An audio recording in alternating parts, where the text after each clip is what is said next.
BKWACनि CM मिहिनेश्वर बसुमतारीनि आंगो बिदा सेनं बेसगुरि गामिनि रुंसारि हरेश्वर बसुमतारीनि गोथार सारादुखौ दिनै खुंफुंबाय। धेमाजि जिल्ला सानजारि नोगोरनि सिङाव थानाय सेनं बेसगुरि गामिनि रुंसारि हरेश्वर बसुमतारीनि गोथार सारादुखौ दिनै गावनि आंगो गामियाव खुंफुंनाय जादों। बिथां हरेश्वर बसुमतारीया थांनाय समनि 26 फेब्रुवारि खालाराव गावनि आंगो गामियावनो रुंसारि जादोंमोन। बेनिनो दिनै रुंसारि हरेश्वर बसुमतारीनि सारादुखौ गावनि गामियावनो खुंफुंदों। मख'जाथावदि हरेश्वर बसुमतारीया BKWACनि CM मिहिनेश्वर बसुमतारीनि आंगो बिदामोन। बिथाङा 1954 मायथाइनि 2 फेब्रुवारि खालाराव गोदोनि गवालपारा जिल्ला एबा आथिखालनि चिरां जिल्लानि बासुगाव ओनसोलनि खाग्राबारि गामियाव जोनोम मोनदोंमोन। रुंसारि हरेश्वर बसुमतारीनि गोथार सारादुजों लोब्बा लाखिनानै बिथांनि गोसोखांथियाव दिनै गंसे गोसोखां खाम्फा बेखेवनाय जायो। गोसोखां खाम्फाखौ बेखेवनानै होयो BKWACनि मासिगिरि मुस्रि अनिल बसुमतारी बिथाङा। लोगोसेनो रुंसारिनि गोसोखांथिनि थाखाय मुस्रि बिमल मुसाहारिनि सुजुनाय रुंसारि हरेश्वर बसुमतारीनि गोसोखांथि मुंनि गांसे बिजाब बेखेवनाय जायो। बिजाबखौ बेखेवनानै होयो SB बर' गेजेर फरायसालिनि बारग' फोरोंगिरि मुस्रि बिरेन्द्र कुमार ब्रह्म बिथाङा। लोगोसे दिनैनि हाबाफारियाव गोबां गेदेमा दैदेनगिरि आरो ओनसोलनि रायजो राजा बिथांमोना बाहागो लायो। रुंसारि हरेश्वर बसुमतारी बिथाङा नैबे सेनं बेसगुरि गामियाव सफैयैनि आगोलाव बिथांनि जानाखि बिफा बा जों आयं थाकथारा क'क्राझारनि बेवहाय दंमोन बिथांमोना फैनानै संखंनिफ्राय बे सेनं बेसगुरि गामियाव बिथांमोना रायजो जाफैदों। रायजो जाफैजेननायनिफ्रायनो बिथाङा बर' समाजनि नेमखान्थि बायदि बिथाङा दौरिनि दायथ' दंमोन। बेजों लोगोसे गावबुरानि दायथ'बो दंमोन। थांना थानाय समाव बिथाङा सासे मोजां आबादारिमोन। आबादनि गेजेरजों बिथाङा गावनि बिब'जों बिगुमैनियाव थाफैनानै बे ओनसोलाव आबाद मावनायनि गेजेरजों न'खराव गाव जेला एसे गसंनो हायो रांखावरि बिथिङाव न'खरनि जेसेबां गावनि बिमा बिफा गंगाराम बसुमतारी बेनिफ्राय मोनस्रि बसुमतारी बिथांमोनखौ लाना फैयो। फैनाय समाव बिथांमोना गासै 9 सा दंमोन। 9 सानिनो बिथाङा गेजेरावमोन। सेयाव बिब', नैयाव सासे बिदा, लोगोसे नैबे जोंनि जानाखि आथिखाल बर' कसारि वेलफेयार अट'नमास काउन्सिलनि chief executive member Mihineshwar Basumatary बिथाङा हरेश्वर बसुमतारीनि फंबाय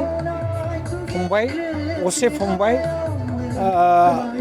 न'खरा ओरैबायदि मोजां मोनसे रायजो जाबाय थानाय समावनो गावनि जानाय अनजालि बिसि खावस्रि बिथांजों लोगोसे 6 सा सोद्रोमा फिसाजो 3 गिदिर फिसाला 3 बिथाङा गारनानै थांबाय।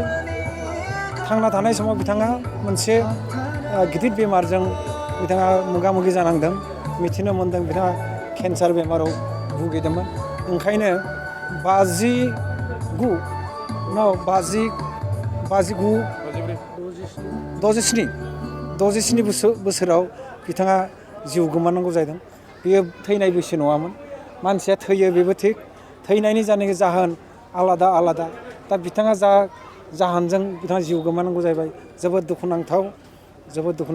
बिथांनि जानाखि बर' समाजनि जानाखि नेमखान्थि बर' समाजनि जानाखि कास्टमारि ल' बेनि जानाखि आयध्य सारद दिनै जाफुंबाय। बे आयध्य सारदआव आंखौबो बर' कसारि वेलफेयार अट'नमास काउन्सिलनि मासिगिरि हिसाबै बिथांनि जानाखि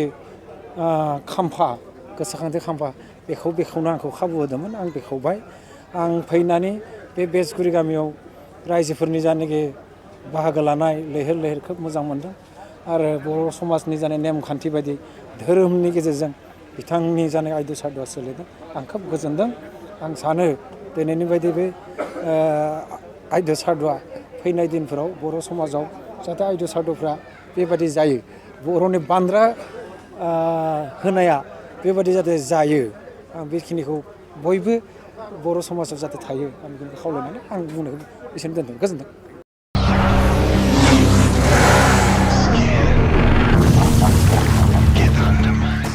गोजोनथाव खौरां सेरफांगुरि बाजाज श'रुमा बाजाज बाइक सालायनानै मोजां मोनग्रा रायजो राजाफोरनि थाखाय गोजोनथाव खौरां लानानै फैदों। सेरफांगुरि बाजाज श'रुमा ईद एन्ड बिहु दामाका अफार होगासिनो दं। क'क्राझार जिल्ला सेरफांगुरियाव थानाय फुंखा इन्टारप्राइज बाजाज श'रुमा 22 मार्चनिफ्राय 30 एप्रिलसिम ईद एन्ड बिहु दामाका अफार आरो एक्सचेन्जनि खाबुफोर होगासिनो दं। नोंथांमोना सेरफांगुरियाव थानाय फुंखा इन्टारप्राइज बाजाज श'रुमाव खुंफुंजानाय ईद एन्ड बिहु दामाका अफार एक्सचेन्जआव फैनानै नोंथांनि लुबैनाय बाजाजनि बाइकखौ लांफैनो हागोन। बाजाजनि बाइक सालायनो मोजां मोनग्रा रायजो राजाफोरनि थाखाय फुंखा इन्टारप्राइज बाजाज श'रुमा लोगोसे मोजां अफारबो लानानै फैदों।